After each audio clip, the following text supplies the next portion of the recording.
Well, the collection is called Millennial Maharanis and it's inspired by the style of the globe-trotting Maharanis of the 20s and the 30s, but adapted for millennials today. We worked with Ireland for this collection and I think it's been a great mix of technology of the future, heritage of the past and ideas of now. And you want clothes which travel with you, which are lightweight, easy, beautifully made, but also young and fun, respect the tradition but make it entirely contemporary.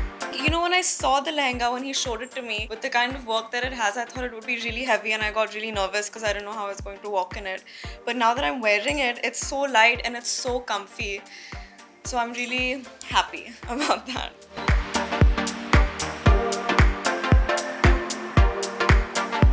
I've walked before for ARPITA also.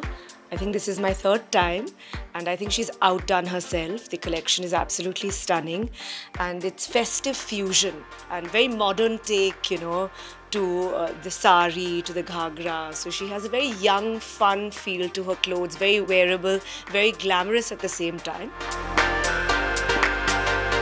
This collection was inspired by all the vamps from the 90s. I think everybody has a bad girl personality. It is about bringing that out. We've actually experimented with Cupro for the first time. We want to try and keep the price points low. So there is that experimentation on textile level, new prints.